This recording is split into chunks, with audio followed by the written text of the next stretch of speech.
चले चले भाई लोग, thank you so much, thank you so much. हो गया, सब ठीक हो जाएगा, सब ठीक हो जाएगा। सांस लो, सांस लो, सांस लो। चले चले चले, बहुत बढ़िया, बहुत बढ़िया, बहुत बढ़िया। ताई ताई ताई इकडे घ्या, ताई इधर इधर इधर। चलो लेट्स स्टार्ट। सो बस बस बस बस, अब एकदम कंट्रोल कंट्रोल, भावनाओं को रोकना है, कंट्रोल करना है। चले guys, let's start. Good morning, let's start. Next चीज थी जो अपने पढ़नी थी वो था एविडेंस ऑफ कॉर्पोरेट गवर्नेंस। कहां से? अर्थशास्त्र से। अब समझो, अर्थशास्त्र जाने से पहले आपने एक बात समझनी है, what they are trying to signify. यहां से अब आप जो बातें करने वाले हो ना, उसका वास्तविकता से कोई रिश्ता नहीं है। बट अगेन, क्योंकि हमारी बुक में लिखा है, मैं इसे बनाऊंगा। अब देखो कैसे बनेगा ये। अर्थशास्त्र मतलब पर से, आए कहां से और स्टार्ट कहां से हो रहे। अब देखिए ना, आपके सामने जब कभी भी अर्थशास्त्र का नाम आएगा ना, तो आपके सामने नाम आएगा कौटिल्यास। अब ये कौटिल्यास कौन है? In simple Chanakya. कौटिल्य कौन है? अपने चाणक्य। आपने चाणक्य नाम सुना हुआ है? अच्छा, चाणक्य नाम आपने कब सुना है? जब कभी भी आपने चालाकी या फिर अपन पॉलिटिकल आइडिया की बात करते हैं, जो सबसे स्मार्टेस्ट आदमी था ना, आपने चाणक्य का नाम सुना था। तो चाणक्य ने, अच्छा चाणक्य कब के हैं, कहां से हैं, कुछ आइडिया थोड़ा बहुत? किस टाइम के, किस जमाने के? Mauryan empire. Yes, Mauryan empire side से आ रहे थे तब से। अच्छा, मतलब है ना, आप मान लेना कि इतना पहले कि मतलब तुम्हारे पूर्वजों के पूर्वजों के पूर्वज भी शायद तक उस टाइम पे बच्चे थे। तो इतने पहले के टाइम से इस आदमी ने क्या बताई थी, फिलोसफीज बताई थी कि भाई है ना, जब एक स्टेट काम करता है, ये ना बड़े एकदम क्लेवर पर्सन थे। इनने आप है ना, मतलब डू नॉट रेफर अर्थशास्त्र और चाणक्य और यहाँ पे आप जो इन लोगों की बातें कर रहे हो to anything of godly nature. इनका आइडिया गॉडली नेचर का नहीं था। इन्होंने ना आपको एक चतुराई बताई थी, इन्होंने आपको आइडियाज बताए थे कि एक मॉडर्न स्टेट या फिर अपन कहें उस टाइम का जो स्टेट है वो कैसे चल सकता है। अब आपने कहा सर स्टेट की बातें कर रहे हो, मतलब ये उस टाइम की बातें कर रहे हो जब हमारे पूर्वज भी बच्चे थे, तो मतलब उस टाइम तो राजा वाला जमाना होगा।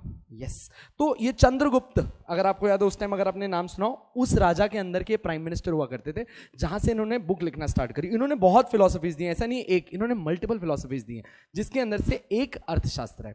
अब ये अर्थशास्त्र का कहने का तात्पर्य क्या था?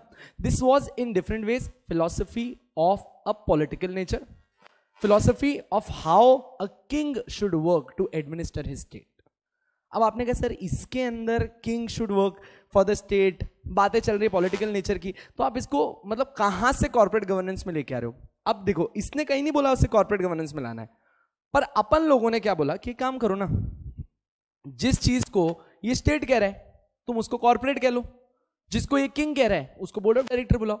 तो जिस तरीके से इसने अर्थशास्त्र के अंदर बताया था कि एक स्टेट चलाते वक्त किंग ने किस तरीके से अपने स्टेट को चलाना है, वैसी एक कॉर्पोरेट को किस तरीके से बोर्ड ऑफ डायरेक्टर्स को चलाना है, वो सेम की सेम नीति लगा दो। जब लगा के देखी तो बातें बड़ी समझ में आ रही थी और काफी मैच हुई। जैसे कि इसने बोला कि इवन किंग भी स्टेट का नौकर है और किंग ने हमेशा ये देखना है कि अपने स्टेट को किस तरीके से खुश रखा जा सकता है और किंग ने कैसे अपने स्टेट के लिए वेल्थ क्रिएट की जा सकती है। ये किस में कहा उसने? अर्थशास्त्र के अंदर का। हमने कहा सेम कर देना, किंग मतलब बोर्ड ऑफ डायरेक्टर्स, स्टेट मतलब कंपनी। तो बोर्ड ऑफ डायरेक्टर्स कंपनी के एज गुड एज सर्वेंट्स है और उन्हें सिर्फ और सिर्फ कंपनी के बेटरमेंट के लिए काम करना है, कंपनी के इंटरेस्ट के लिए काम करना है। जब भी कंपनी को कोई तकलीफ आएगी, हमेशा इसको सबसे पहले आना है उस कंपनी की तकलीफ को सॉल्व करने। तो वही जो अर्थशास्त्र ने किंग और स्टेट के लिए कहा था, वो अपन ने कह दिया कंपनी और बोर्ड ऑफ डायरेक्टर्स के लिए। So let's start. कौटिल्यस अर्थशास्त्र। अच्छा, आपके मॉड्यूल में भी ज्यादा नहीं दिया है, मैं आपको एक्स्ट्रा बता रहा हूं कि अगर इसके ऊपर बात है तो आप आराम से बता सकते हैं कि भाई Kautilya also referred as this, कौन सी बुक्स इसने लिखी हैं, क्या उसकी फिलोसफी थी और क्यों अपन इसको यहां पे पढ़ रहे हैं। तो now see, Kautilya's Arthashastra maintains that for good governance all administrators including the king. अब देखो इसने वर्ड क्या यूज किया, including the king. Now do you get it कि अपन किंग क्यों पढ़ रहे हैं? आपके मॉड्यूल ने इसको बताना जरूरी नहीं समझा, उन्होंने कहा कि चिराग बता देगा आपको। तो ध्यान रखना कि यहां पे आ गया द किंग। किंग इसने क्यों बोला? क्योंकि अर्थशास्त्र में ये स्टेट पॉलिटिकल आइडिया था, किंग और स्टेट की बात चल रही थी। The king are considered servant of the people. King हटाओ, वहां पे बोर्ड ऑफ डायरेक्टर लिख दो, पीपल हटाओ या सर्वेंट ऑफ द पीपल हटाओ और उसकी जगह पे लिख दो तुम्हारे शेयर होल्डर्स या फिर stakeholders, right? Stakeholders. अब देखो इसको पढ़ के, the board of directors are considered servants of the stakeholders. Does that make sense now? Yes that does. Good governance and stability are completely linked. जितनी अच्छी आपकी governance होगी automatically उतनी ज्यादा अच्छी आपको स्टेबिलिटी आएगी। ये उसने कहा था स्टेट के लिए कि जितना किंग अच्छी तरीके से अपने स्टेट के वेलफेयर की बातें करेगा, उतना ही वो सस्टेन कर पाएगा, उतना ही स्टेट के अंदर वो लगातार किंग की दर्जे पे रहेगा। वही हमने यहां पे कह दिया कि जितना board of directors good corporate governance करेंगे, उतनी कंपनी सस्टेन करेगी, उतने ही कॉर्पोरेट सस्टेन करेंगे आराम से।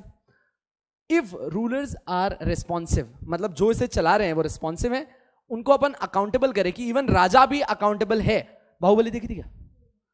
भाई ने मस्ती मस्ती में गर्दन उड़ाई थी, उसके आइटम को छिड़ा था, तो तो जैसे ही उसके आइटम को छेड़ा और उसने गर्दन काट दी तो उसको अकाउंटेबल किया गया, इवन राजा भी इज लाइबल। अकाउंटेबल करो, रिमूवेबल, उसको वो किया था ना बहिष्कृत, जहां पे एक बंदा ओवर एक्टिंग करने लगा था, भगवान बाहर आ रहे रहने।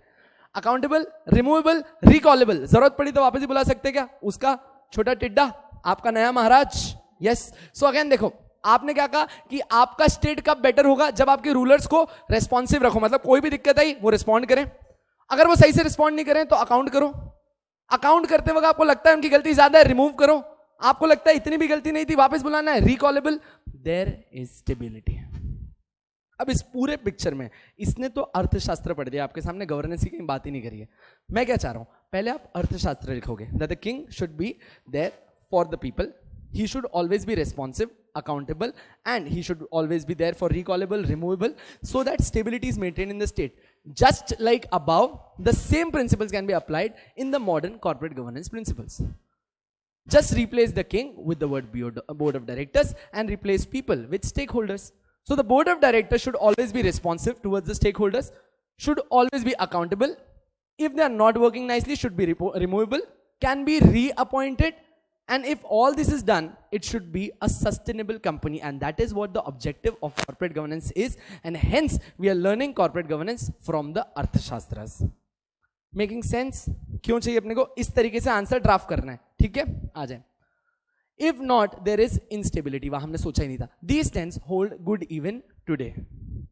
अब देखते हैं, कौटिल्य ने आपको 4 पॉइंट्स, 4 पिलर्स दिए हैं।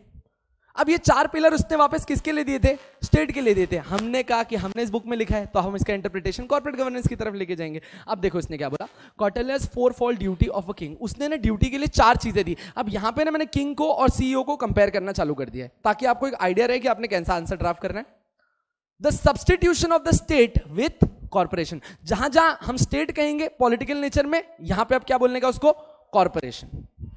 जहां जहां पे किंग कह रहे हो, किंग की जगह उसको क्या बुलाने का, CEO, और the board and the subject with the shareholders, मतलब पीपल को क्या रिप्रेजेंट करो, shareholder, bring out the quintessence. अच्छा, इसका मतलब क्या होता है, द मोस्ट, क्विंटेसेंस को आप और अच्छे से बोल सकते हो परफेक्शन, परफेक्शन बोल लो, एक्सीलेंस बोल लो, या फिर अ पार्ट जिसके अंदर मतलब कोई गलती नहीं है, कोई एरर नहीं है।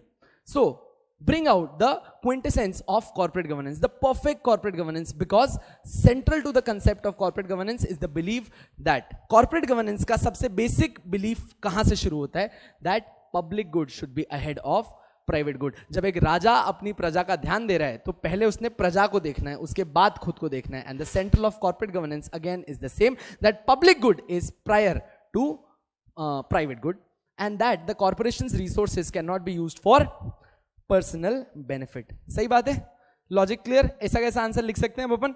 ये इस चैप्टर में से मेरा मोस्ट एंटिसिपेटेड क्वेश्चन है तुम्हारे अटेम्प्ट का, मोस्ट एंटिसिपेटेड क्वेश्चन। जब मैं आपको इसके फाइनल वर्जन ऑफ बुक दे रहा हूँ, यहाँ पे जरूर एक क्वेश्चन होगा, इसके ऊपर मैंने जरूर प्रैक्टिस करनी है। चलते भाई, अब इस भाई साहब ने ये 4 चीजें दी जो मैंने आपको 4-fold पिलर बोला था, बहुत टाइम पास से पिलर्स हैं भाई। इसने क्या बोला, पहला रक्षा, रक्षा मतलब प्रोटेक्शन। सेकेंड वृद्धि, वृद्धि मतलब ग्रोथ। पालना मतलब किसी भी चीज के आपके हुक्म की पालना की जाती है, which compliance. So if I go ahead, रक्षा मतलब protection to the stakeholders, वृद्धि मतलब growth of the company and growth of the shareholders, पालना मतलब compliance with all the applicable laws, and क्या है भी योगाक्षमा मतलब well being all around. Kautilya ने कहा कि भाई अपने स्टेट में ना पूरी वेल बीइंग लेके आओ, सब लोग खुश हो, ग्रोथ हो, प्रोस्पेरिटी हो हर जगह, वही अपन भी अपने कॉर्पोरेशन के लिए चाहते हैं। तो इसने 4 फोल्ड्स क्या दिए आपको, अपन ने ना पहले एक बार इसको नॉर्मल हिंदी में समझना है। भाई कुछ ऑर्डर आया तो पालन करना है, तो पालना, ये हो गया। भाई जिन लोगों के लिए काम कर रहे हो उनको प्रोटेक्ट करना है, रक्षा। भाई प्रोटेक्ट कर रहे हो, उनके लिए काम कर रहे हो, उनकी वृद्धि मतलब उनकी ग्रोथ के लिए काम करना है, और लास्ट वाला तो मैं खुद याद नहीं कर पाता, योगाक्षमा, दैट इज वेल बीइंग। ठीक है, तो ये 4 पिलर्स दिए हैं, किसने किसने दिए भाई, क्या पढ़ रहे हैं अपन, कौटिल्य। क्या पढ़ रहे हो, अर्थशास्त्र। ठीक है, अर्थशास्त्र के 4 पिलर्स, किंग से कंपेयर करना है। अब अगर देखो चाहिए ना तो मैं आपको एक डायग्राम भी बनवा सकता हूं यहाँ पे, जो अपन अच्छा इसको पढ़ लेते, फिर मैं आपको एक क्विक डायग्राम बनवा देता हूँ। आई डोंट थिंक इतनी जरूरत है डायग्राम की, बट क्योंकि बहुत इंपॉर्टेंट है इसलिए आई एम अगेन री एनफोर्सिंग कि भाई इसको बहुत ध्यान से पढ़ना। रक्षा लिटरली मीन्स प्रोटेक्शन। उसने कहा था कि राजा को अपनी प्रजा की रक्षा करनी चाहिए, एकदम सही है। वहीं पे इन are context, in the corporate scenario, it can be equated with risk management aspect. आपने अपने स्टेक होल्डर्स को अपकमिंग रिस्क से बचाना है, अपनी कॉर्पोरेट को अपकमिंग रिस्क से बचाना है, ताकि सब लोग आराम से खुश रहें. रक्षा. वृद्धि, वृद्धि मतलब growth. Literally means growth in the present day context can be equated to stakeholder value enhancement. आप लोगों ने अपने जितने लोगों ने पैसा लगाया उनको अच्छी वैल्यू रिटर्न करनी है. वाह भाई, देख रहे हो ना किस लेवल पे चल रही है. पालना लिटरली मीन्स मेंटेनेंस और कंप्लायंस. आपने कंप्लायंस लिखना है, पालना मतलब compliance. So in the present day context it can be equated to compliance to law in letter and spirit. And last was yugakshama, literally means well being. बस इधर तक लिख देना बहुत है. इसके आगे क्या है? कौटिल्यज अर्थशास्त्र, it is used in context of social security system. तो मतलब ये आपको क्या बता रहा है कि ये देखो मोर ऑफ सोशल कंट्रोल है, एंड कॉर्पोरेट गवर्नेंस भी मोर ऑफ सोशल कंट्रोल है. आप अपनी सोसाइटी को बेटर कर रहे हो, आप अपनी कॉर्पोरेट को बेटर कर रहे हो, शेयर होल्डर्स को प्रोटेक्ट कर रहे हो, लास्ट में इकोनॉमी को प्रोटेक्शन करने का आइडिया है. तो इसने क्या बोला, कौटिल्य कहीं ना कहीं पे ज्यादा कहां बात कर रहा था अबाउट आपके लिए सोशल सिक्योरिटी सिस्टम में. In the present day context it can be equated to corporate social responsibility. So it was more about, अगर कौटिल्य को आपने मैच करना है तो CSR से ज्यादा मैच होगा. ये लास्ट वाली लाइन नहीं भी लिखी कोई परेशानी नहीं है, बाकी बोलो सब कुछ समझा गया. Now we are clear with कहां से चाचा आए थे. ठीक है, ये हैं थोड़े से अब डिस्प्यूटेड एरियाज. इसमें मेरी भावनाएं तो बहुत कुछ है बोलने की, पर सिंस मुझे पता नहीं, ऐसा लगता है कि जब कैमरा चालू होता है तो मैं अपने आइडियाज और फिलोसफीज को रिस्ट्रिक्ट करता हूं. I turn out to be a bad influencer. So let's stick to it. Ramayana के बारे में पढ़ने जा रहे हैं. So talking about Ramayana, the saga of Rama's life. अब आपने कहा भाई सर देखो रामायण का और कॉर्पोरेट गवर्नेंस का तो कुछ भी नहीं है. अब तू दवाई खा के आ जा, दिमाग लगा ले, पर यहां से क्या कॉर्पोरेट गवर्नेंस है. भैया को बोला था कि आपने वनवास पे जाना है, वही है ना स्टोरी. हाँ, सीता दीदी और भगवान राम चले गए, वहां पे रहे, युद्ध किया, वापस आ गए. अब इसके अंदर कहीं पे भी कॉर्पोरेट गवर्नेंस का दूर दूर तक नहीं. अब ये मत बोलना हिरण मारना कॉर्पोरेट गवर्नेंस का एक रूल है कि कॉम्पिटिटर को मार देंगे, ये तो ऐसी बातें नहीं हो सकती यहाँ पे. सो एनीवन, आप यहाँ पे रीड नहीं करना. मैं आपसे चाह रहा हूँ कि आपके हिसाब से रामायण में आपको कहाँ कॉर्पोरेट गवर्नेंस के ट्रीट्स दिख रहे हैं. मतलब ये देखो यहाँ पे कॉर्पोरेट गवर्नेंस की बात है. Just for an example, Ram भगवान की मम्मी ने उनको बोला था you leave, someone else become the king. Might be यहाँ पे आपको रतन टाटा वाला केस दिखे. जस्ट फॉर एन एग्जाम्पल कि साइरस को हटा के किसी और को बना दिया. तो मैं पूछना चाह रहा हूं आपके हिसाब से आपको कॉर्पोरेट गवर्नेंस कहां दिख रहा है. ओके, क्या राम अंकल के पास हनुमान जी थे एकदम. तो क्या भगवान हनुमान जा सकते थे उड़ के? क्या वो सीता माँ को वहां से पिक करके वापस ला सकते थे? ला सकते थे. क्यों नहीं ला सकते थे यार, क्या बात कर रहे हो यार, सुपरमैन से पहले हनुमान है, ऐसी बातें मत करना अगली बार. ठीक है, तो हनुमान जी जा सकते थे, ला सकते थे, पर क्या सीता माँ आई? नहीं. क्या कभी राम भगवान ने इस पूरी स्टोरी में हनुमान जी को बोला कि तू तो जाके लेके आप आगे देख लेंगे जो करना है?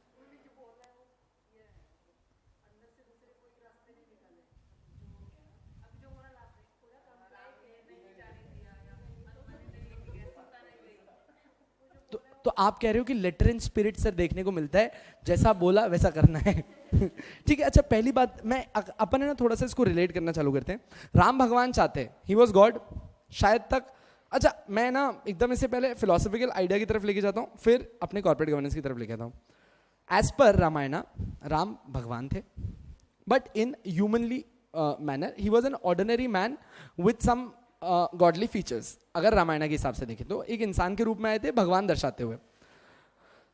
अगर हम कहें सिंस ही वॉज गॉड, वो कुछ भी कर सकते थे, बड़ी इजीली वापस से ला सकते थे, बट अगेन उन्होंने ऑप्ट किया बिल्कुल एक ह्यूमनली तरीका to get back her wife. ठीक है. सो फर्स्ट थिंग जो आप यहां से डिराइव कर सकते हो कि irrespective of having so much of power, irrespective of having so much control, irrespective of having weapons which could have been used against the competitors, he never entered into unethical practice, and he always upheld justice. And that's the first principle of corporate governance. Never enter into unethical practices and never do injustice, and always promote harmony and justice. So please write the first point. In Ramayana one can see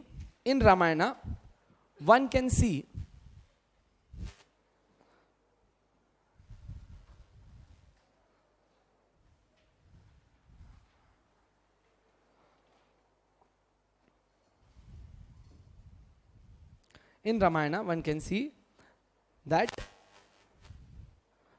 Lord Rama never compromised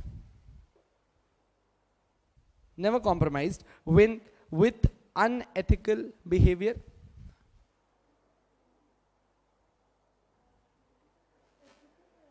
Never compromised and never worked with unethical behavior. ऐसा कर दीजिए, that turns out better. He never worked with unethical behavior. He never compromised and neither worked with unethical behavior. ऐसे कर दो. Lord Ramayana, in Ramayana, Lord Rama never compromised and never compromised and neither worked with unethical behavior. Worked with unethical behavior and was always seen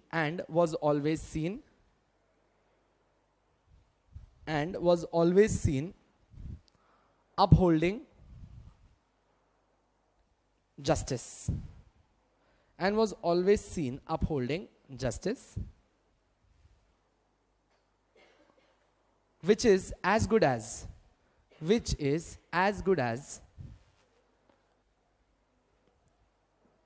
the first principle of corporate governance, which is as good as the first principle of corporate governance.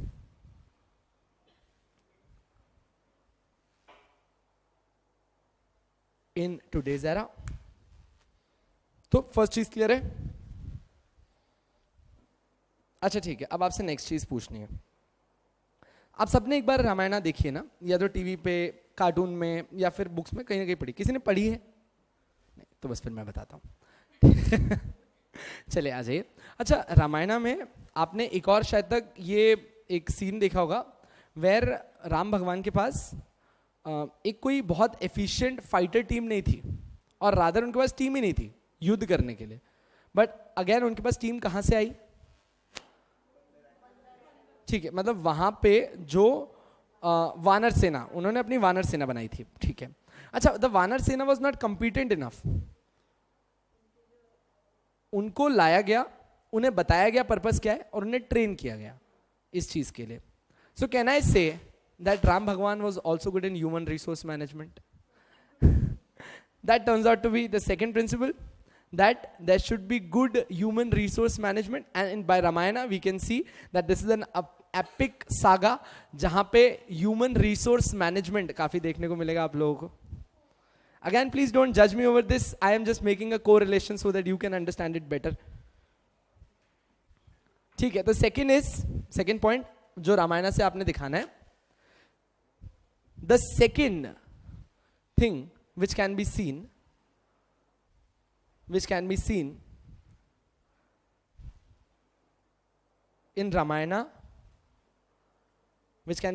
in Ramayana,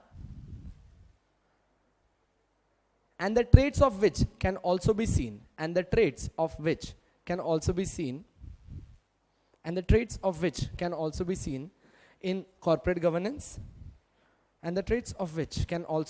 in corporate governance, is human resource management. Human resource management is human resource management, that is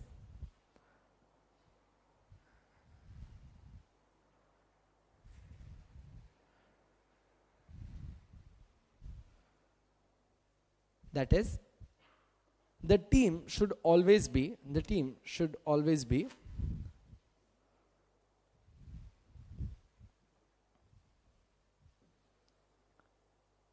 trained and made aware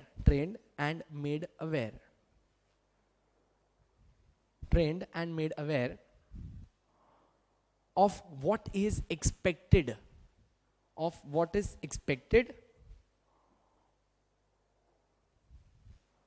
or what we say is the objective of the company, the objective of the company. Goes simple.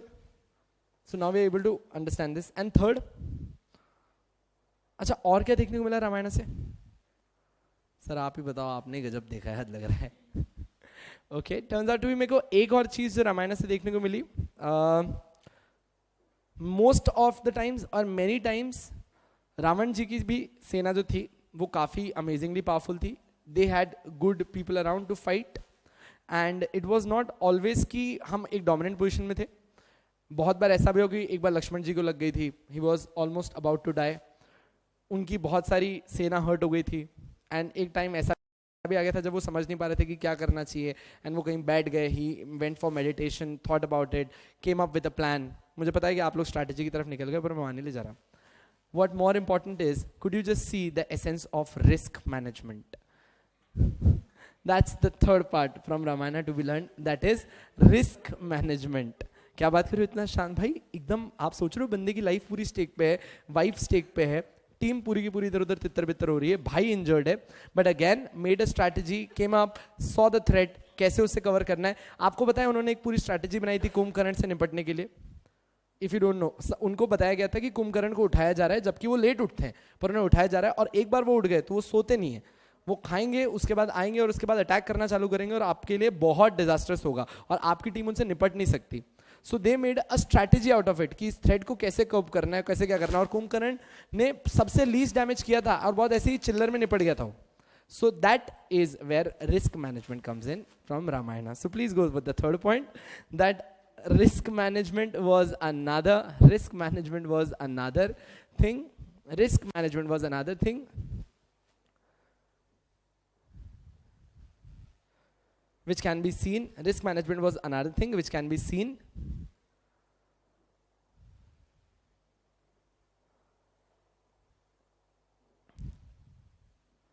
in Ramayana.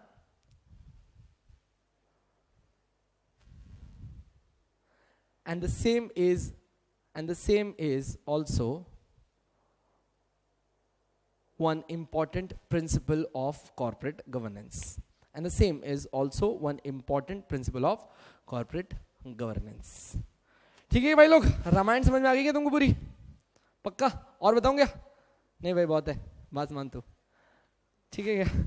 आ जाइए, बहुत हो गया. अच्छा, इस module के अंदर जो अपन ने यहाँ पे नोट्स में लिखा है, मेरी जो कही हुई बातें वो इनसे बहुत एक्स्ट्रा है और इसके अंदर बड़ा इन्होंने कंस्ट्रेन किया है. बट अगर एक क्वेश्चन आया तो I want you guys to mention these things, this are very important. This shows कि आपने कितना अच्छा रिसर्च किया हुआ है आपके ऊपर.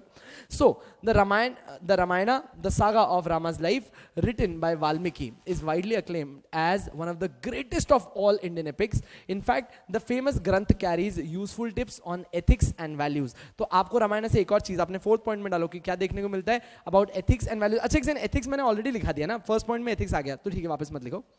State craft and politics, risk management and even general and human resource management, अपन ने सब चीजें इसके अंदर कवर कर ली. ठीक है, with Ram Rajya as a model for good governance, the Ramayana is must read for practitioners of statecraft. Again अपना आंसर भी एकदम जस्टिफाइड है, सारी चीजें ऑलमोस्ट कवर्ड है, so we miss on nothing. Next up is Bhagavad Gita. अब तुम फिर से मेरी तरफ देखोगे कि लेकर इसका भी कर कुछ तो. अच्छा, भगवत गीता में मॉड्यूल में भी बहुत अच्छा दिया हुआ है. And Bhagavad Gita is again, हम कहते हैं कि जब कोई सवाल का जवाब न मिले, भगवत गीता के अंदर आपको इसका जवाब मिलेगा. गोज कम्प्लीटली फाइन, बिल्कुल सही है. भगवत गीता को उसी तरीके से अपन ने इधर लिखा है जिससे आपको समझ में आए. कहीं ना कहीं पे भगवत गीता आपसे क्या बात करती है ना, दैट आपने कंपोज रहना है, आपने काम रहना है, एक्ट तभी करना है जब जरूरत हो, आपने सोच समझ के कोई एक्शन करना है, आपने हमेशा कोई एक्शन लेते वक्त समझना है कि आपके इस एक्शन का क्या रेपरकशन होगा. आपको हमेशा समझाया गया है कि आपने ना बड़ा गिविंग रहना है, सेल्फिश नहीं बनना, सेल्फलेस रहना है. तो एक बोर्ड ऑफ डायरेक्टर्स जब आपकी टीम के अंदर काम कर रहे हैं, उन्हें सेल्फिश नहीं बनना, सेल्फलेस रहना है, हमेशा गिविंग रहना है, हमेशा आगे देखना है, समझना है उनके एक्ट का क्या रेपरकशन होगा हमारे ऊपर. तो ये बड़ी जनरल बातें की गई हैं, तो इसके ऊपर मेरे को आपसे कोई ज्यादा फिलोसफी के ऊपर बात नहीं करनी. We can be direct on to the point. जहां पे बहुत जरूरत थी, जहां अपना मॉड्यूल कम पड़ रहा था, मैंने उसके ऊपर अच्छा डिस्कशन किया. इधर कोई खासी चीज नहीं. देख लें, in Bhagavad Gita lord Krishna details the divine treasure as fearlessness. आपने डरना नहीं है, सबसे पहली बात बोली गई कि हमेशा आप काम करो. प्योरिटी ऑफ हार्ट, आपने ईमानदारी से काम करना है, ये सेकंड चीज कही गई थी. Third, steadfastness in knowledge and yoga, मतलब कि आप जो कर रहे हो उसके बारे में आपको अच्छी तरह से पता होना चाहिए. आपने अगर देखा हो तो वहां पे आपने, है ना, इसके अंदर कुछ युद्ध के बारे में ही बताया गया था, कुछ चीजें बताई गई थी जहां आपको बोला गया था कि जितनी अच्छी युद्ध नीति उतना अच्छी तरीके से आप जीत सकते हैं. अगर आपकी युद्ध नीति तैयार नहीं है तो आपने हारना ही है. तो तीसरी चीज जो यहाँ पे आ रही है ना, ये steadfastness in knowledge and yoga. तो ये कहना क्या चाह रहा है कि you should be well aware कि आपका एक्शन कहां जा रहा है, इससे क्या इंपैक्ट आने वाला है, इससे क्या नुकसान होगा. चैरिटी अपन CSR की तरफ ले जा सकते कहीं ना कहीं. Yes. Self control and sacrifice, मतलब आपने सेल्फिश नहीं बनना, सेल्फलेस रहना है, कंट्रोल करना है अपनी ह्यूमन नीड्स को, कभी भी इतना आगे नहीं आने देना कि आप कॉर्पोरेशन को नुकसान पहुंचा जाओ, स्टेक होल्डर्स को नुकसान पहुंचा जाओ. Study of scriptures, austerity and uprightness, मतलब क्या सही है, कब क्या करना चाहिए, ऐसी स्टडीज भी गीता के अंदर बताई गई. उसको मार्क कर लो. ये आपने नहीं भी लिखा बिल्कुल चलता है, बिकॉज आपने जेन्युइनली, आपने सिर्फ इतना बताना है that you should be fearless, you should be well acquainted with the things. आपने पता होना चाहिए आपके काम का क्या रिपरकशन है. ये भगवत गीता में लॉर्ड कृष्णा ने हमें बताया है. The Bhagavad Gita emphasise the concept of duty and its importance for good leadership. अब बस उसी को मैंने कॉर्पोरेट गवर्नेंस में डाल दिया. So corporate governance is managing, monitoring and overseeing various corporate systems in such a manner that corporate reliability, क्योंकि आप फेयरनेस के साथ काम कर रहे हो, रिलायबल हो, reputation are not put at stake, कभी भी आपकी इज्जत के ऊपर बात नहीं आ रही. Corporate governance pillars on transparency and fairness in action, satisfying accountability and responsibility. तो हम लोग भगवत गीता से क्या सीख रहे हैं? आपने बोला भगवत गीता से हमने कॉर्पोरेट गवर्नेंस के सबसे बेसिक चीज सीखनी है कि ट्रांसपेरेंसी में काम करो, ईमानदारी से काम करो, जिसकी गलती है उसको अकाउंटेबल करो और लोगों को रेस्पॉन्सिबल करो कि वो क्या कर रहे हैं टुवर्ड्स द स्टेक होल्डर्स, ताकि वो हमेशा ईमानदारी से काम करें. सो फ्रॉम भगवत गीता आप चाहे तो ऊपर लिख के सकते हैं कि भाई अपन ने एक fairness, transparency and accountability, fairness, transparency and accountability, fairness, क्या क्या बोला था मैंने, fairness, transparency and accountability are the things to be noted, are the things to be noted from Bhagavad Gita.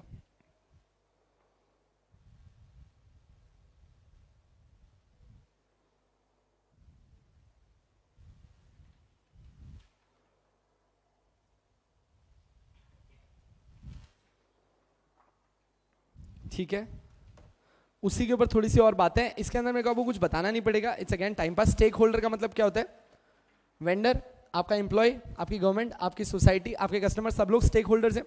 So it says the long term performance of a corporate is judged by wide constituency of stakeholders. आपका long term performance किस पे टिका है? आपके stake holders की happiness के ऊपर. Various stakeholders affected by government practices of the company. भाई देखिए, आप लोगों की एक काम करेंगे ना, उसको प्लीज गवर्नेंस प्रैक्टिस है, हाँ मैं वही कहना, मैं गवर्नमेंट नहीं हूँ. So various stakeholders affected by governance practices. किन किन को नुकसान हो सकता है? Vendors, employees, government, society, customers, बहुत सारे लोग हैं जिनको आपकी प्रैक्टिसेस से नुकसान भी हो सकता है और फायदा भी हो सकता है. यहां तक बोलो कोई doubt? We are done with आपका अर्थशास्त्र, रामायणा, भगवत गीता, इन सब चीज़ों के ऊपर आपने मेजर डिस्कशन किया. एक बार के लिए खाली वापस से पीछे चले जाइए, देख लीजिए अगर कोई और आपको लगता है कि सर अपन इस पॉइंट पे क्या और डिस्कशन करना चाहिए, आप देख लें. इसके बाद अपन अपने लास्ट टॉपिक पे बढ़ रहे हैं. ये लास्ट टॉपिक एग्जाम के हिसाब से इंपॉर्टेंट है पर पढ़ाने के हिसाब से कुछ भी नहीं है. क्यों? क्योंकि यहाँ पे आप लोग एज गुड एज 1998 से एवोल्यूशन की तरफ देख रहे हो कि भाई 1998 में हमने पहली बार इंडिया के अंदर समझा कि हमें कॉर्पोरेट गवर्नेंस की जरूरत है. 1999 में भाई हम लोगों ने एक्चुअली एक कमेटी बनाई, उसके बाद कुमार मंगलम कमेटी आई. बस हमने ना एक पूरा ट्रेल पढ़ना है, तो उसके अंदर अपन रीड करते जाएंगे. मैं आपको एक फ्लो चार्ट बनवा देता हूँ जो आपने मैनेज करना है. कुछ भी एक भी वर्ड मेरे को समझाना नहीं पड़ेगा आपको, दिस इज फॉर श्योर. तो the last topic is important for exam, but again nothing on conceptual basis, is history and development of Indian corporate governance.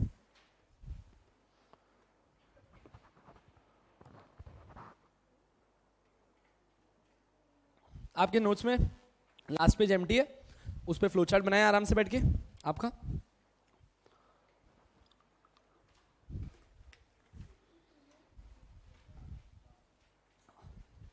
चलो शुरू करें. ताई बताऊं? चलिए.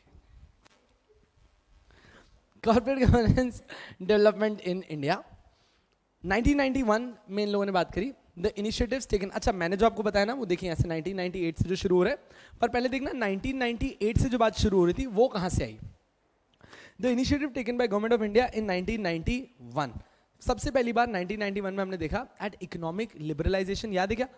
Liberalisation 1991, privatisation and globalisation of the domestic economy. अच्छा मेरे हिसाब से आप सबको पता है लिबरलाइजेशन प्राइवेटाइजेशन क्या होता है। सो प्रैक्टिकली आज़ादी के बाद हम बड़े कंस्ट्रेंड इकोनॉमी थे, हम डरते थे कि कोई भी बाहर वाले इंसान से हमने ट्रेड या नहीं करनी, कोई बाहर वाले लोगों को यहाँ नहीं आने देना, मतलब एज गुड एज दूध का जला छाछ भी फूक फूक के पी रहा था, हम लोग बड़े प्रोटेक्टेड चल रहे थे, कभी भी बाहर वालों को एंटर नहीं करने देते थे। बट सूनर और later we realise that India के पास इतने रिसोर्सेज नहीं है कि हम लाइफ टाइम सर्वाइव कर जाएं, और एक फ्यूचर गवर्नेंस के लिए, एक बेटर गवर्नेंस के लिए और डेवलपमेंट के लिए हमें अब अपनी बाउंड्रीज हटानी पड़ेंगी। So the best way of me explaining liberalisation has always been that we tried to make the boundaries transparent, we tried to make the boundaries transparent, so the boundaries are still there, we are still a country, we have boundaries, but we made it transparent कि अब हम एक दूसरे से with permission मिल सकते हैं, बात कर सकते हैं। ग्लोबलाइजेशन का मतलब क्या हुआ, अब मिल सकते हैं, बात सकते हैं, बिजनेस भी कर सकते हैं। प्राइवेटेशन का मतलब क्या हुआ कि भाई अब हमारी गवर्नमेंट ही खाली जिम्मेदार नहीं है डेवलपमेंट के लिए, प्राइवेट सेक्टर भी एंटर करेगा। तो ये सारी चीजें आपको 1991 एंड प्लस ईयर्स में एनकाउंटर करते हुए दिखेंगी। तो इसने कहा भाई सबसे पहले गवर्नमेंट 1991 में प्राइवेटाइजेशन लाई, जहां से हम समझे कि अब स्कैम्स का इंपैक्ट बढ़ सकता है, अब स्कैम्स के लेवल बढ़ सकते हैं और नुकसान का लेवल काफी ऊपर हो सकता है। Led India to initiate reform process in order to suitably respond to the development taking place world over on account of the interest generated by Cadbury Committee report. Cadbury Committee report आपको already पता है, right? याद है? चलेगा।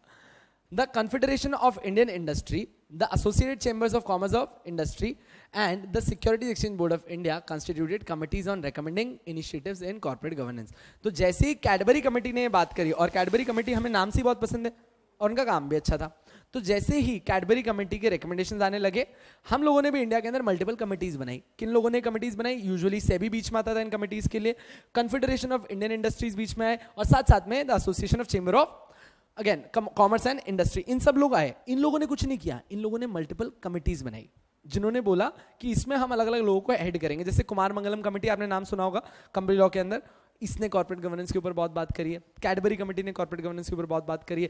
ईरानी committee आएगी। तो अभी अपन multiple committees के बारे में पढ़ने वाले जो अलग अलग टाइम पे आई, और उन लोगों ने पर से कॉर्पोरेट गवर्नेंस के ऊपर अपने को क्या इनिशिएटिव्स और क्या रिकमेंडेशंस दिए। बहुत सिंपल से हैं। सबसे पहले कॉन्फेडरेशन ऑफ इंडिया की बात कर लें अपने। इसने क्या बोला? इसने सबसे पहली बार 1998 में एक डिजायर दिखाई कि हमको अब एक कोड डेवलप करना चाहिए। मतलब टिल 1998 हमारे पास कोई कोड नहीं था of separate corporate governance. It was first time जब हमारे कॉन्फेडरेशन ने बोला कि हमको क्या चाहिए, एक कोड चाहिए। और इस फर्स्ट 1998 में कुछ भी नहीं था, हमने सिर्फ सबको बुलाया और सबको बुला के बताया कि कोड चाहिए, बस। 1999 से अपन कुमार मंगलम अंकल के साथ बात चालू करेंगे। अभी सिर्फ सोच चाहिए 1998 में, ठीक है? फ्लोचार्ट बना रहे, पहले रीड करेंगे। CII took a special initiative on corporate governance, the first institution initiative in Indian industry. The objective was to develop and promote a code. इनका objective था कि हम एक code develop करें for corporate governance to be adopted and followed by Indian companies, whether in private sector हो, public sector हो, banks हो, financial institution हो, या फिर कोई भी और कॉर्पोरेट एंटिटी हो। याद है मैंने सबसे पहला वर्ड स्टार्ट किया था दैट कॉर्पोरेट गवर्नेंस में corporate includes a body corporate also a company. मतलब कि इन्होंने वाइडेस्ट बिजनेस एंगल को अपने अंदर कवर किया। यही 1998 में उसने कहा कि एक कोड बनाओ जो भारत के अंदर हर कंपनी, हर बैंक, हर फाइनेंशियल इंस्टीट्यूशन, हर कोई इंसान जो पैसा कमाना और बिजनेस की बातें कर रहा है उसके ऊपर लागू हो।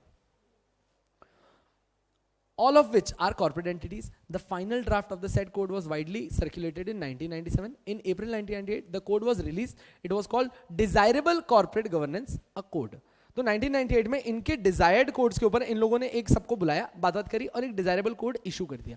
कोई मैंडेटरी नहीं, कुछ नहीं, सिर्फ अभी बात चल रही थी 1998 पहला ईयर है कि एक बार के लिए सस्टेनेबल ग्रोथ के लिए ये सब होना चाहिए। सबसे रॉ ड्राफ्ट बना था ये, और एक कोड आया था आपके लिए 1998 में जिसका नाम भी क्या रखा गया? Desirable corporate governance. So you get it. इसको याद रखने का तरीका क्या है कि अभी तक इनकी सिर्फ इच्छा थी, सबको बोल के बता रहे थे, मैंने जान पूछ के बार बार बोला इनकी इच्छा थी, इच्छा थी। सुनाओ आपके फ्लो चार्ट में आप कैसे एंट्री डालना चाहोगे इसकी? एनीवन? पहले ईयर मेंशन करो। 1998 the first code for governance लिखो। इन 1998 the first code for governance, the first code for governance was released. The first code for governance was released in 1998. The first code for governance was released in the name of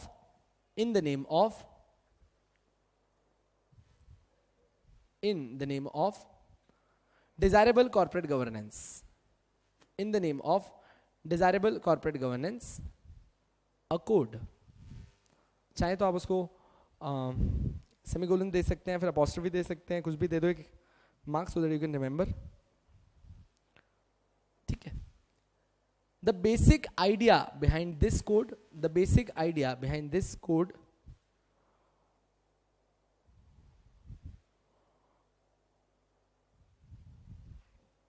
was to incorporate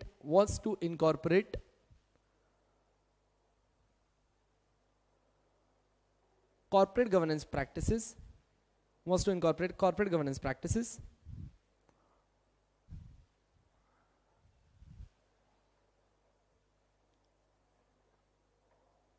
to all Indian companies,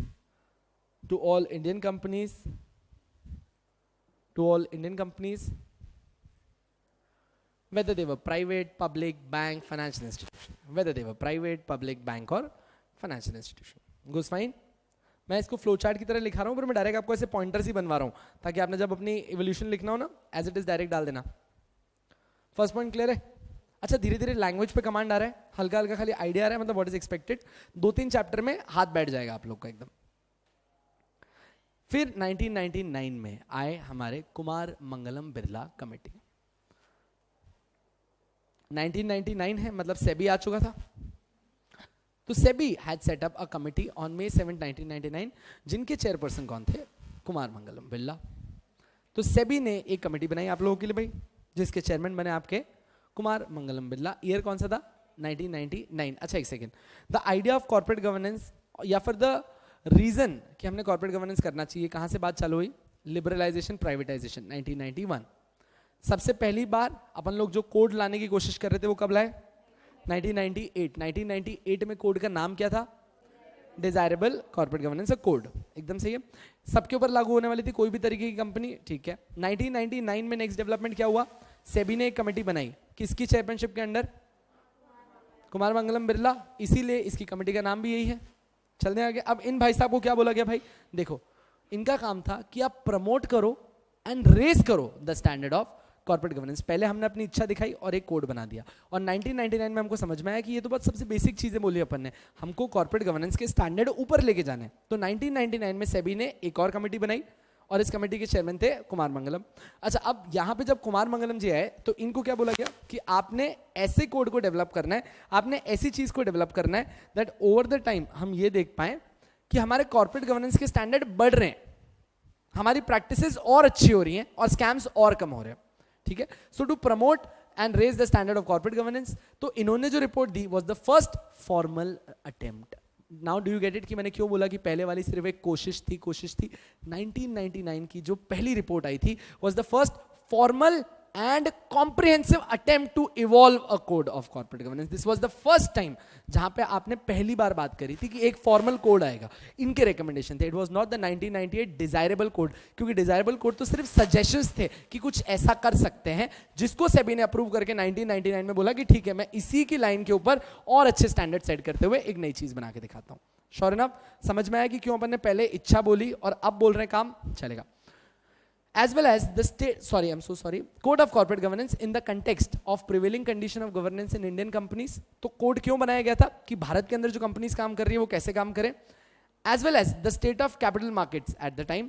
हमारा capital market, अच्छा 1999 अपना capital market एकदम rugged बर्बाद था, बिल्कुल बर्बाद. आपने जो अपना कैपिटल मार्केट का डेवलपमेंट देखा है ना पिछले 10 से 15 साल में देखा है, और नोटिसेबली तो 10 साल ही बोलूंगा, क्योंकि एजुकेशन का लेवल ही लास्ट 10 साल में अपन जो यूथ अपकमिंग आ रहा है वो बहुत अच्छा है. लाइक अपने जो बड़े बड़े भाई लोग हैं, जो भी अपने बड़े भाई बहन है ना, ये बड़े पढ़े लिखे हैं, ये सब है. And the next are youth जो अपन अब आ रहे हैं, तो ये सब लोग बड़े एकदम ऐसे एजुकेटेड आए. इससे पहले वाले लोगों में बहुत प्रॉब्लम थी हमारे मार्केट के अंदर. The recommendation of the report led to inclusion of clause 49 in the listing agreement. क्या था clause 49 of listing agreement? क्या बोला? clause 49 of listing agreement क्या था? साला जूता लाओ तो, साले बचपन से तुमको बताया होगा. clause 49 of listing agreement, clause 49 corporate governance. corporate governance. clause 49 of listing agreement was corporate governance. सबसे बेसिक चीज बार बार पढ़ाई होगी सर ने तुमको. तो इन भाई साहब की रिकमेंडेशन थी, जिसने बोला कि यार मेरे को आपने बोला था एक कोड डेवलप करने के लिए, मेरे को आपने बोला था स्टैंडर्ड्स ऊपर ले जाने के लिए। और ये कमेटी किसने बनाई थी? सेबी ने। तो जाहिर सी बात है कि ये ज्यादातर लिस्टेड कंपनीज के ऊपर फोकस करना चाह रहा था, इसीलिए इसने बोला कि काम करो ना सर, लिस्टिंग एग्रीमेंट के अंदर क्लॉज 49 डालो, जिसके बाद आप लिखो कॉर्पोरेट गवर्नेंस। उससे क्या होगा कि जो भी मैं रिकमेंडेशन बोलूंगा आप लिस्टिंग एग्रीमेंट में उनसे अग्री कराओ कि उनको सारी रिकमेंडेशन माननी पड़ेगी, ताकि मैं उनको ऊपर इंपोजिशन लाऊं। तो ये कुमार मंगलम अंकल की मस्ती थी, जिसकी वजह से तुम लोगों ने क्लॉज 49 पढ़ा तुम्हारे सिक्योरिटी लॉज के अंदर of listing agreement in the year 2000। Sure enough? क्या समझ में आया? एक बार वापस से देख लो यार, अपन लोग क्या पढ़ रहे हैं? Evolution of corporate governance in India. सबसे पहले 1991 में हमने प्राइवेटाइजेशन लिबरलाइजेशन की बात करी। देन एक्चुअली 1998 में अपने कॉन्फेडरेशन आया बाहर और उसने कहा कि यार एक कोड ऑफ कंडक्ट होना चाहिए, अपन ने एक डिजायरेबल कोड ऑफ कंडक्ट बनाना है। और इन्होंने पहला एक पेपर पब्लिश किया जिसको एक कोड का नाम दिया गया कि कुछ ऐसे डिजायरेबल कॉर्पोरेट गवर्नेंस होने चाहिए। और ये चीज सेबी ने देखी और सेबी ने 1999 में क्या किया? एक कमेटी अपॉइंट करी। उस कमेटी का नाम क्या था? कुमार बिरला कमेटी। क्यों बन? अच्छा, इस कमेटी का नाम ये क्यों था? क्योंकि it was headed by this chairperson. और इनको क्या ड्यूटी दी गई थी? प्रमोट करो और डेवलप करो नए स्टैंडर्ड्स ऑफ कॉर्पोरेट गवर्नेंस, जो हर कॉर्पोरेट इंडिया के अंदर जब काम करेगी उसे फॉलो करने। उसने ये सारी चीजों को देखते हुए फर्स्ट फॉर्मल कोड ड्राफ्ट करके दिया। और ये कोड सेबी को इतना पसंद आया कि उसने क्या किया, इसी कोड के बेसिस पर लिस्टिंग एग्रीमेंट के अंदर क्लॉज 49 एंटर किया। और क्लॉज 49 क्या था? Corporate governance. श्योर? चलिए भाई, अब आ गया कॉर्पोरेट गवर्नेंस इन एग्जिस्टेंस। अब हर साल डेवलपमेंट करना था, तो 2000 में बैक टू बैक आ गया task force on corporate excellence through governance. अब हमने बोला कि ऐसे कोड बनाओ कि हमारी कंपनियां एक्सेल करें। आप उनसे इतना काम कराओ, इतनी ट्रांसपेरेंसी लाओ, इतनी अकाउंटेबिलिटी लाओ ना कि लोगों का विश्वास बन जाए। लोगों का विश्वास बनेगा, लोग इनको पैसा देंगे, इनको पैसा देंगे, इस पैसे को इस्तेमाल करो, नई चीजें बनाओ और ग्रो करो। ये 2000 में जब अपन ने नेक्स्ट चीज करी तो डिपार्टमेंट ऑफ कंपनी अफेयर्स बीच में आया, जिसको आप आज के टाइम पे एमसीए बुलाते हो। एमसीए बीच में आया and formed a broad based study group. इसने क्या किया? एक बड़ा सा स्टडी ग्रुप बनाया। स्टडी ग्रुप मतलब कौन? जो कंपनी से रिलेट करते थे, कंपनी के अंदर काम करते थे, उनका एक बड़ा स्टडी ग्रुप बनाया कि भाई साथ में बैठते हैं। और इनकी बात इस बार किस पर थी कि कैसे एक कॉर्पोरेट एक्सेल कर सकता है। स्टडी ग्रुप बनाया और बोला बैठो और मुझे बताओ कि आपके हिसाब से कॉर्पोरेट कैसे एक्सेल कर सकता है। जस्ट फॉर एन एग्जाम्पल, इन्होंने यार बहुत अच्छी एक बुक है स्टीव जॉब्स के ऊपर, कि मतलब how he saw a vision, how he work for it, कैसे उसने आइडिया बनाया और कैसे एप्पल लेना एक टाइम पे सपना बना दिया उसने। तो इसके ऊपर एक पूरी बुक है कि कैसे it turns out to be a dream to buy Apple. और अच्छा एक सेकेंड, मतलब try to understand, there are two things. I teach good and you want to study from me. I teach great, you dream of studying of me. There is two different version of this. दोनों के अंदर ही आप पढ़ मुझसे ही रहे हो, पर what the different turned out to be, पहले में it's quite a formal product kind of thing. Since the product is nice, we are opting for it. And the second is that since that product is not a product but a dream to have it, that's what Apple did. Apple ने ना उसको product नहीं, उसको एक सपना बना दिया हर तरीके से। और एक टाइम पे मैं कह रहा हूँ कि मतलब अभी तो क्या हो गया ना, क्योंकि पैसा इतना ज्यादा हो गया बाजार में, कंपटीशन इतना ज्यादा हो गया कि अब ऐसा नहीं देखा जाएगा। बट एक टाइम था कि अगर आप थोड़ा सा पहले चले जाओगे ना, जिसके हाथ में एप्पल होता था ना, तो मतलब एक अलग पर्सनालिटी उसके मोबाइल से दिखती थी जबरदस्ती। आज तो मतलब ऑटो वाले भी एप्पल ले रहे हैं, हर कोई ले रहा है, बट एक पहले का टाइम था और उस टाइम पे मेरे पास एप्पल नहीं था, तो मैं तो सच में एप्पल देखा मतलब अरबपति इंसान ही मानता था। अलग ही उसने अपना एक फीचर, अपना एक स्टैंडर्ड सेट कर दिया, एक ड्रीम बना दिया। मेरे दिमाग में एप्पल लेना एक सपना था और मुझे आज तक नहीं पता कि इसमें क्या अच्छा है, बट ठीक है कैमरा अच्छा है। In May 2000, the Department of Company Affairs came up और उसने एक broad based study group बनाया under the chairperson of Dr. P.L. Sanjeev Reddy. इसका नाम याद नहीं रखने का, अपन ने याद रखना है कि इन लोगों ने अगर हाँ आपको तो याद रहेगा बिल्कुल, तो आप तो पक्का लिखना, पर ध्यान रखना गलती तुम दिव्या रेड्डी ने लिख दो, तो यहाँ पे खाली रेड्डी बोलना। The group was given the ambitious task of examining ways to operationalize the concept of corporate excellence on a sustained basis। इस ग्रुप को क्या काम दिया गया कि आप लोगों ने क्या स्टडी करना है कि कैसे एक कॉर्पोरेट एक्सेल कर सकती है ऑन सस्टेनेबल बेसिस, मतलब कि किसी और को नुकसान नहीं पहुंचाना, कोई गलत काम नहीं करना और हमारी कॉर्पोरेट एक्सेल करे।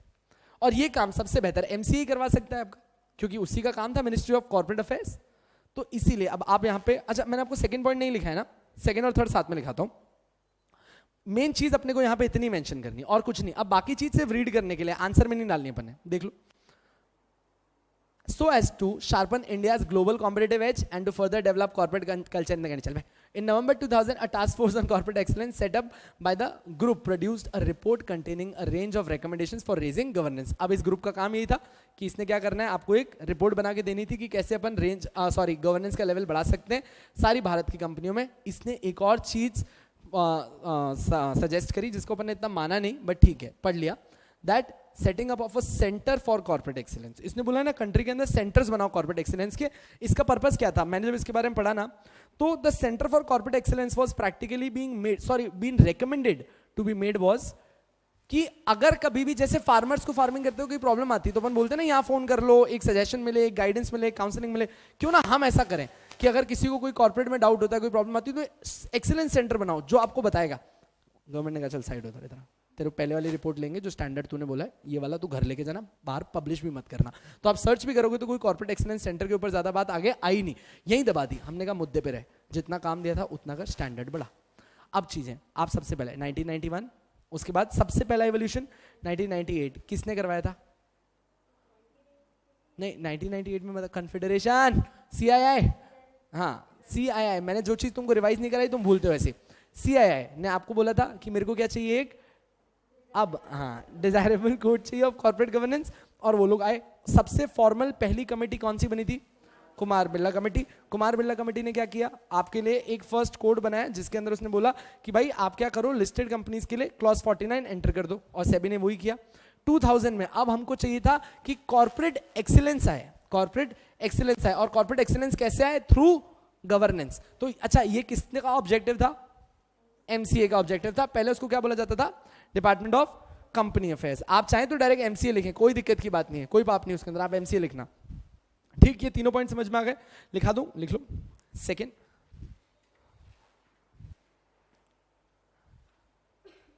इन 1999, सेकेंड पॉइंट जो आप लिख रहे हैं, इन 1999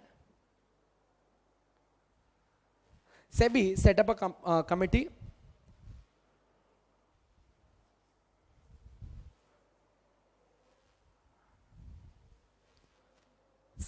committee under the chairperson of Kumar Mangalam Birla, under the chairmanship of Kumar Mangalam Birla, to raise the standards of corporate governance. To raise the standards of corporate governance.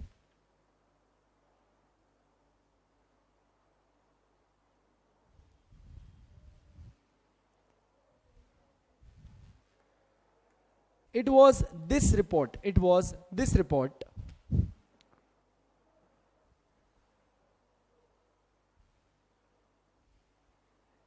which attempted to give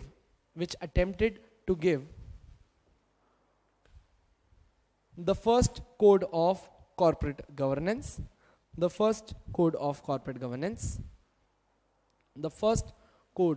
corporate governance, which led to the inclusion of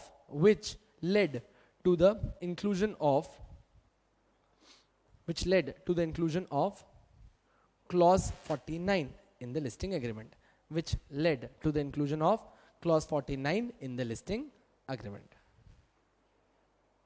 Sure? चलें third point छोटा सा रहेगा.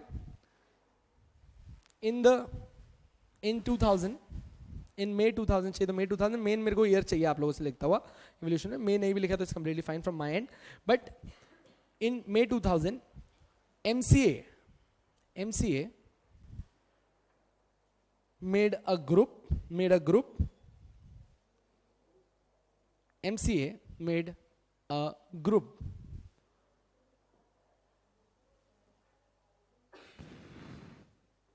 to operationalize the concept of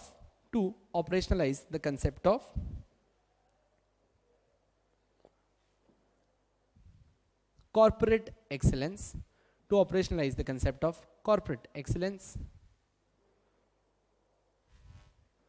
on a sustained basis.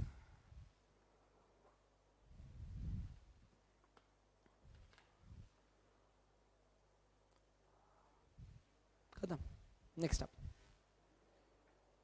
अब आते हैं Naresh Chandra committee 2002. इन भैया ने भी वही बात, अब यहाँ से ना बस एक ही बात चलेगी। अच्छा 2002 आ गया है, सार्बन-ऑक्सले एक्ट भी आ गया था इस टाइम पे, याद है ना, बस अब वहीं से हम लोगों ने कहा कि अब थोड़ा कम मेहनत करते हैं। अच्छा पर 2002 की इस कमेटी के आने से पहले ना एक और बहुत बड़ा स्कैम हुआ था, 2001 एनरॉन केस। किसी ने भी एनरॉन केस पढ़ तो नहीं लिया ना? Very good. अच्छा ना कॉर्पोरेट, आप कभी कॉर्पोरेट फेलियर्स का केस देखेंगे ना, एनरॉन से अच्छा केस ही नहीं हो सकता।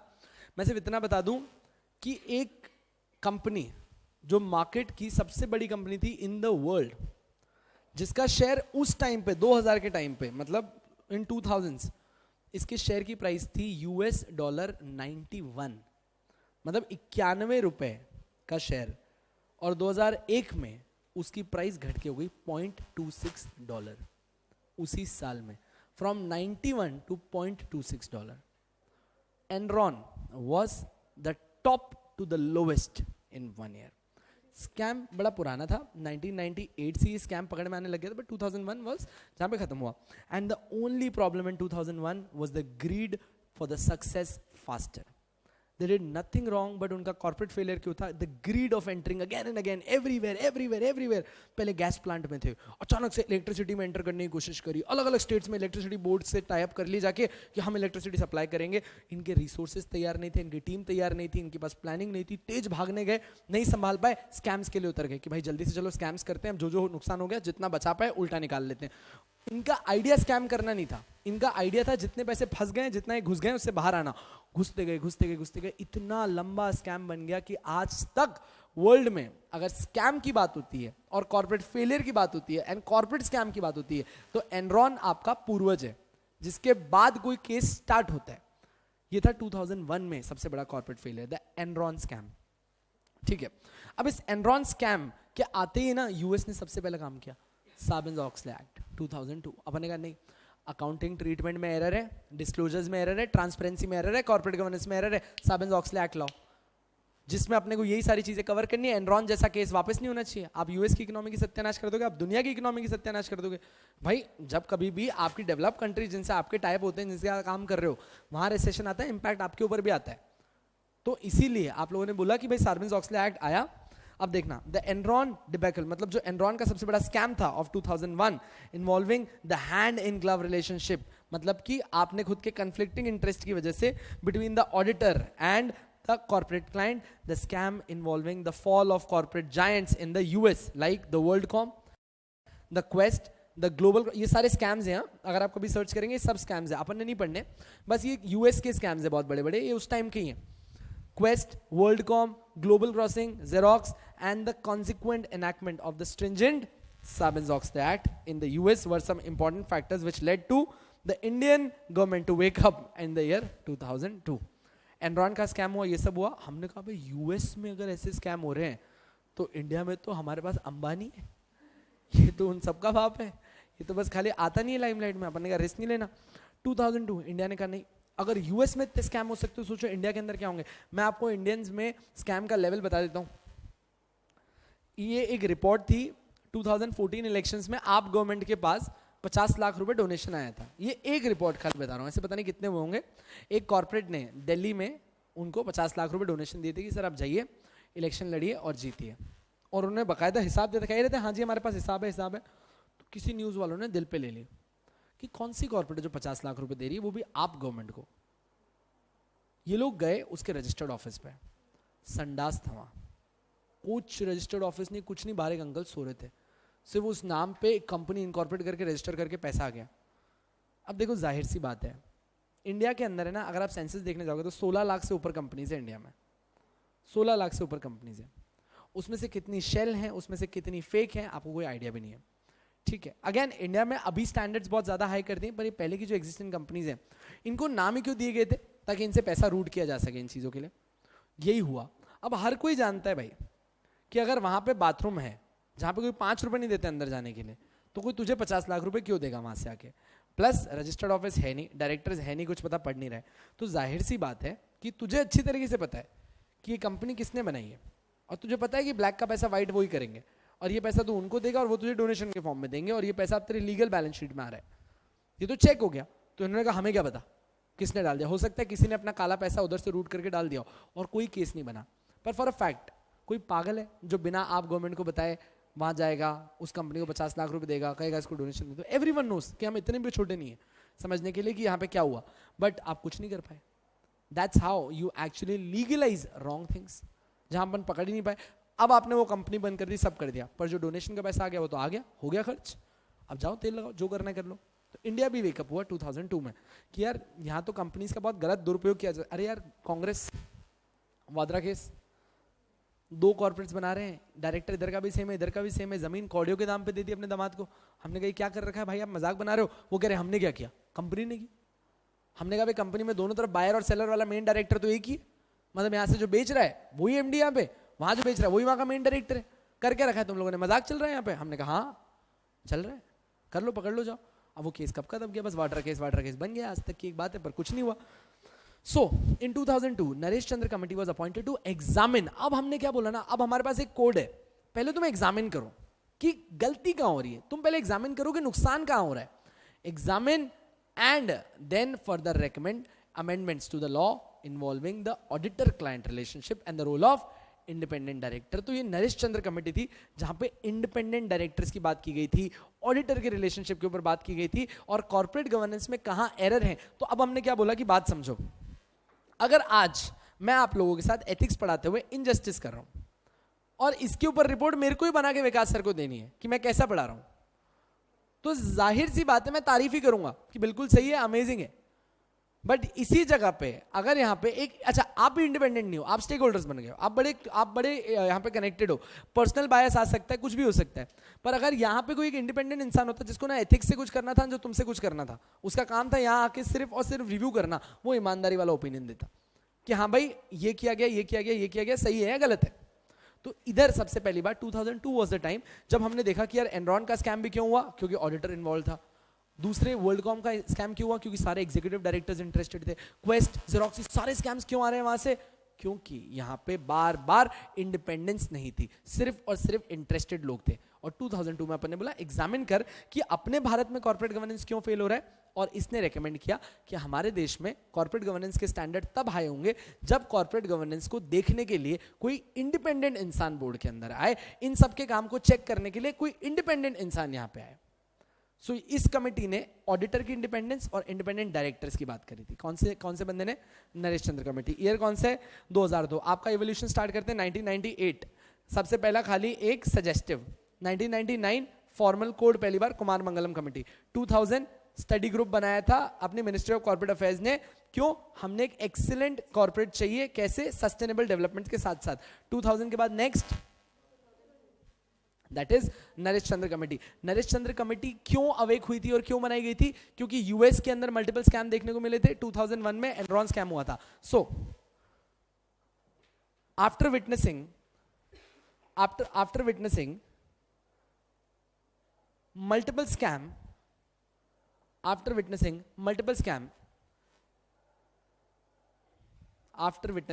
scams in the US, like the Enron scam, WorldCom, etc. Like the Enron, WorldCom, etc.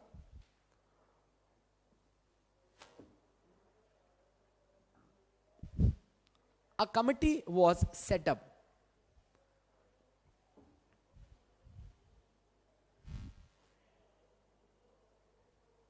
headed by Naresh Chandra,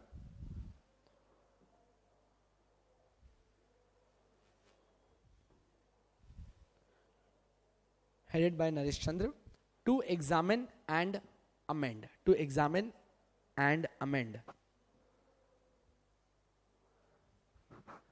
the current corporate governance norms.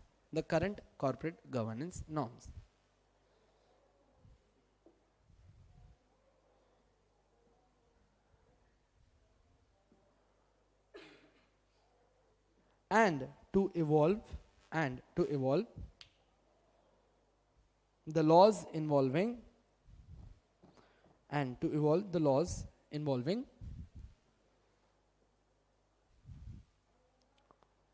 auditor client relationship and independent directors. Auditor client relationship and independent directors.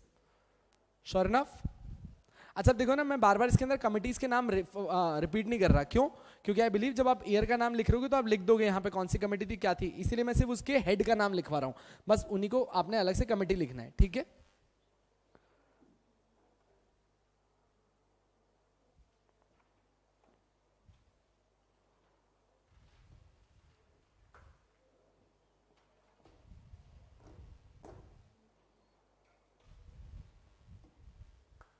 चलेंगे.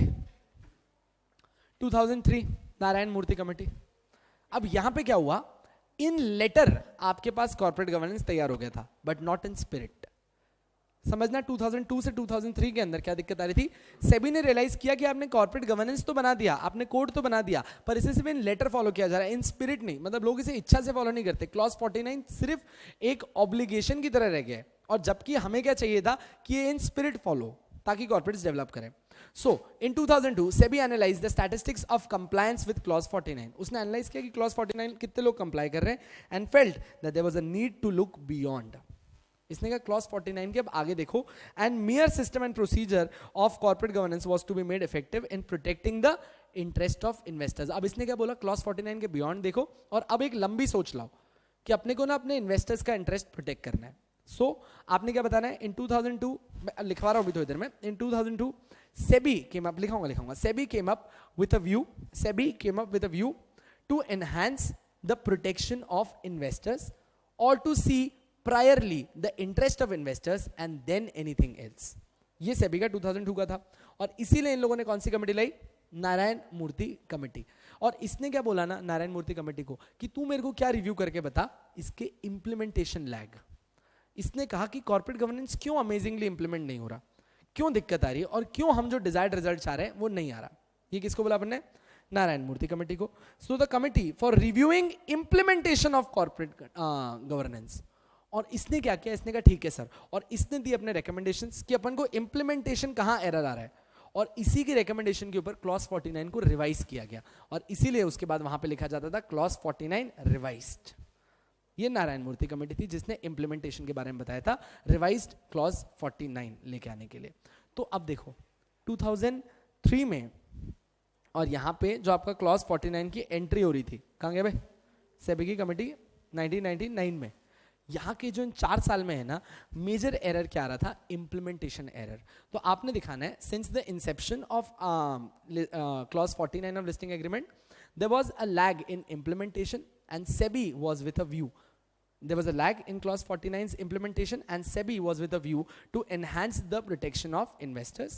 So further, another committee in the name of Narayan Murthy Committee was constituted to see the failure of clause 49 when it comes to implementation, to which a report was issued to him, and subsequently clause 49 was revised.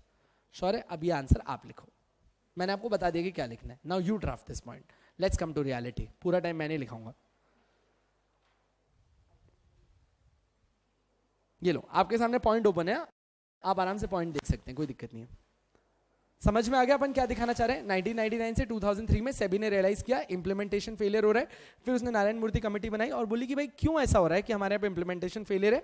इसी पे उन्होंने एक report दी, और जिस report को हमने वापस से क्लॉज 49 में इनकॉर्पोरेट किया, और इसीलिए आप उस क्लॉज 49 को बुलाने लगे रिवाइज्ड क्लॉज 49. चलो थोड़ा स्लो है ना ये, पर याद कर लो यार, बहुत इंपॉर्टेंट है, इसलिए थोड़ा स्लो चल लो, बात मानो पर करते चलो याद.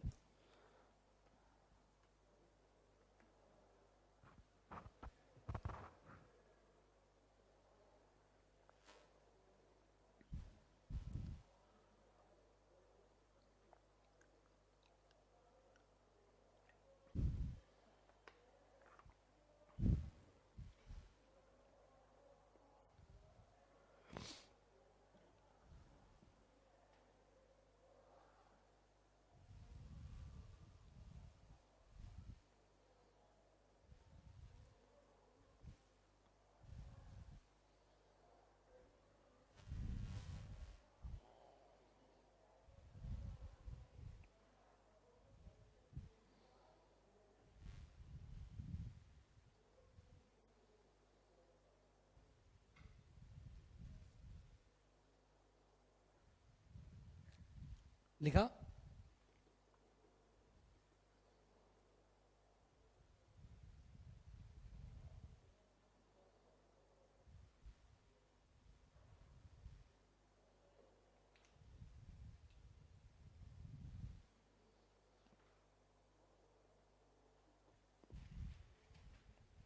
चलिए, अब 2004 में आपको कुछ भी नहीं पढ़ना दोस्त।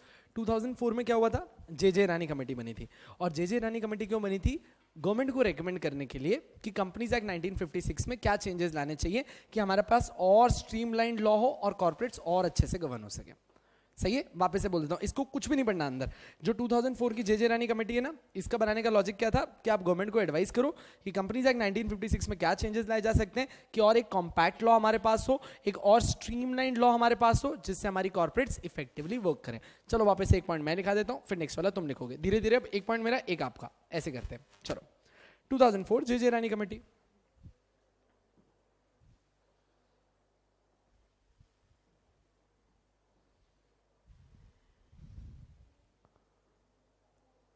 Further, in 2004, J.J. Rani Committee was constituted. J.J. Rani Committee was constituted by the government. Further, J.J. Rani Committee was constituted by the government to recommend changes to the Companies Act 1956.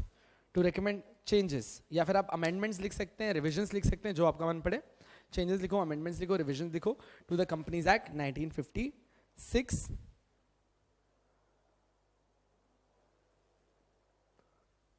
full stop. The objective behind this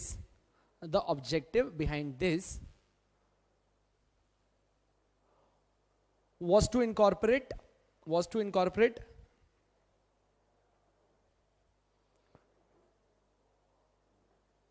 new practices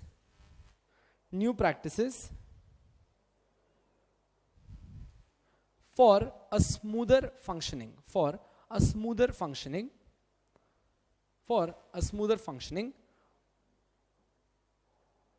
of a corporate in India.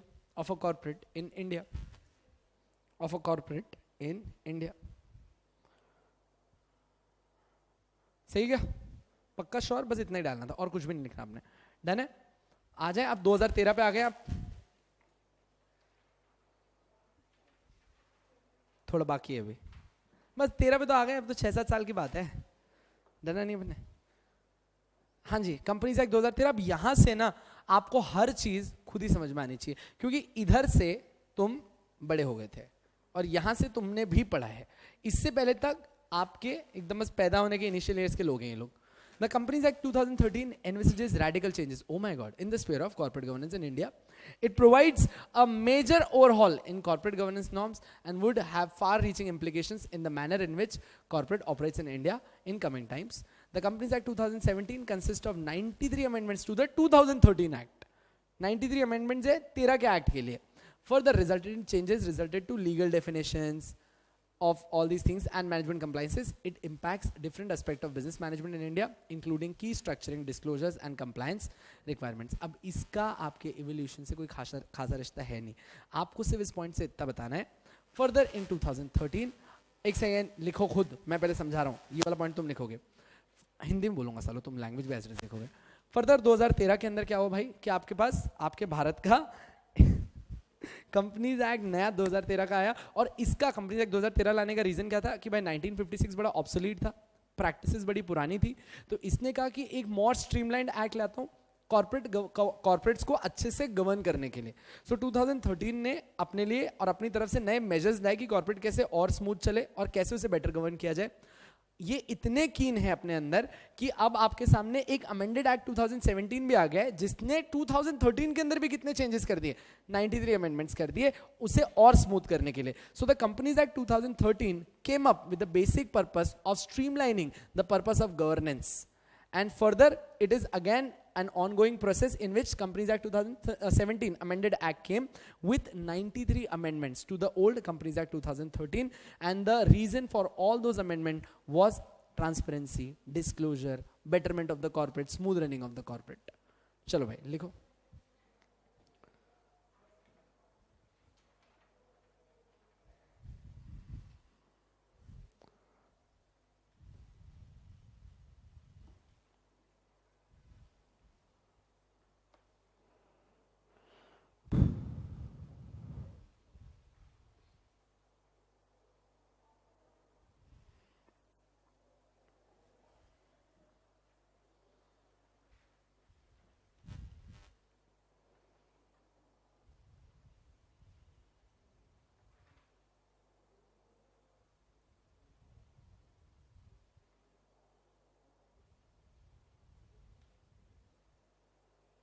Hardly 5-7 minute का बस और chapter है.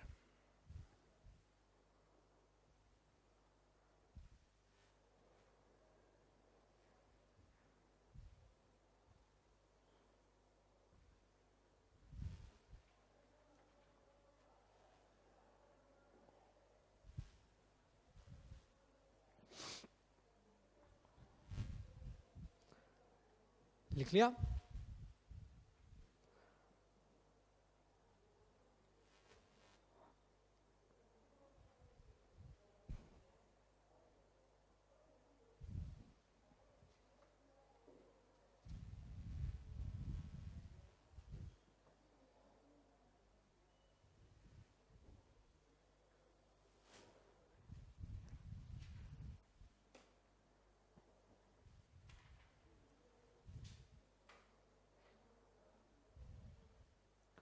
Done. अब next में आपने कुछ भी नहीं डालना, बस डायरेक्ट डाल दो. Further in 2015 SEBI LODR, LODR याद है, listing obligation disclosure requirement, SEBI LODR regulation 2015. Further in 2015 SEBI LODR regulations were issued. Further in 2015 SEBI LODR recommendations or LODR guidelines were issued for listed entities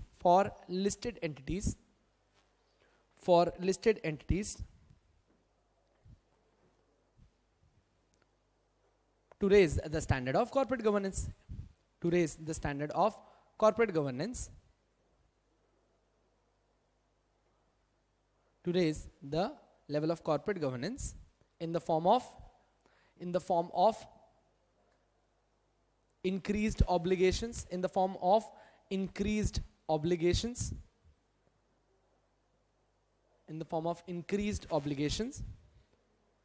and enhanced disclosure requirements. Enhanced disclosure requirements.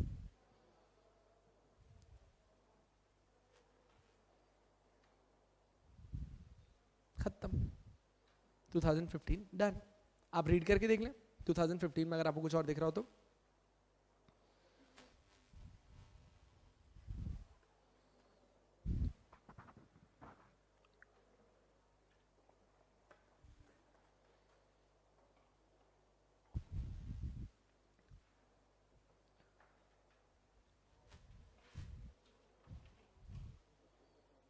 चलो भाई एकदम and की तरफ है. 2017 इसके अंदर भी आप देखना. अब ये है ना, ये उदय कोटक कमेटी, इसका काम क्या था ना, कुल मिला के जो आज के टाइम में तुम पढ़ रहे हो कि आपके बोर्ड ऑफ डायरेक्टर्स में इंडिपेंडेंट डायरेक्टर्स होने चाहिए, उन लोगों ने फेयर एंड ट्रांसपेरेंसी से काम करना है, इसने रेकमेंड किया था. तो इस कमेटी में अब देखो सेबी ने क्या किया, इसको क्या बोला देखो. The SEBI committee on corporate governance was formed in 2017 under the chairmanship of mister Uday Kotak with the aim of improving the standard of corporate governance. तो अब एलओडीआर के बाद अपन ने और क्या बोला, और इंप्रूव कर भाई कॉर्पोरेट गवर्नेंस को और बेटर कैसे किया जाएगा. तो अब कौन आया, उदय कोटक कमेटी. होंगे भाई, हाँ है ना. With the aim of improving standard of corporate governance of listed companies in India, the committee was requested to make recommendation to SEBI on the following issues. ये सारे issues थे जिस पे आपको जवाब देना था. पहला, independence in spirit of independent directors. कि क्या, अच्छा मैंने ना इसके ऊपर एक थीसिस लिखी है, आई थिंक आप सर्च करेंगे आपको मिल जाएगी. That are these independent directors actually independent. And in trust me, in real life आपको जेन्युइनली इतने इंडिपेंडेंट दिखेंगे नहीं. आप कितना भी इंडिपेंडेंस बोल लो, आप किसी कंपनी के अंदर काम कर रहे हो जहाँ से आपको बहुत पैसा मिल रहा है, अगर आप बोर्ड के साथ थोड़ा भी कोऑपरेट नहीं करोगे तो क्या आपको लगता है नेक्स्ट टाइम आपके नाम रेकमेंड होंगे, आप नेक्स्ट टाइम अपॉइंट होंगे? कैसे एक एग्जीक्यूटिव डायरेक्टर आपको इन्फ्लुएंस नहीं करेगा? ऐसी बहुत rarest of rarest committees exist करती जहाँ पे सिर्फ इंडिपेंडेंट डायरेक्टर हो, और क्या पता नहीं पड़ जाएगा कि किस इंडिपेंडेंट डायरेक्टर ने क्या एक्शन लिया. ये सारी चीज़ों की वजह से आपकी इंडिपेंडेंस सिर्फ इन वर्ड अच्छी लगती है, जबकि इन रियल होती नहीं है. तो मैंने इसके ऊपर एक लिखा था द लूप होल्स, कि इंडिया कहता है कि इंडिपेंडेंट डायरेक्टर्स है पर होता नहीं है. So ensuring independence in spirit of independent directors and their active participation in functioning of the company. तो उन्होंने क्या बोला कि जब अपन इंडिपेंडेंट डायरेक्टर बोल रहे हैं तो खाली इन लेटर इंडिपेंडेंट नहीं होना चाहिए, इन स्पिरिट कोई इंडिपेंडेंट डायरेक्टर है क्या तुम्हारे पास. Improving the safeguards and disclosures relating to related party transaction. आप सबको पता है रिलेटेड पार्टी क्या है. तो उसने बोला कि पहले इंडिपेंडेंट डायरेक्टर्स कैसे इंडिपेंडेंटली काम करें, दूसरा रिलेटेड पार्टी ट्रांजैक्शंस ना हो उसके लिए क्या सेफगार्ड्स हैं, accounting and auditing practices listed companies कैसे बेटर कर सकती हैं, उसके ऊपर जवाब दो। इंप्रूव करो effectiveness of board evaluation practices, कि कैसे हम बोर्ड अच्छा काम कर रहा है नहीं कर रहा हम कैसे चेक करें। Addressing issues faced by investors on voting and participation in general meeting. Do you want me to explain over this anything? Disclosures and transparency related issues, any other matter as the committee deems fit pertaining to corporate governance in India. अब देखना committee को इतनी चीजें हमने request करी और उसने क्या मस्त किया। The committee submitted its report to SEBI in October 2017 and the recommendation of committee were given and in given 11 chapters as follows. आप composition करो and role of board of directors. So आप board का composition change करो जिसमें executive non executive दोनों, हमने कहा हमने कभी सोचा ही नहीं था, और बोला कि हर board of directors का role रखो ताकि अपन उसे evaluate कर पाए। अगर आप role नहीं दोगे तो evaluation नहीं हो सकता।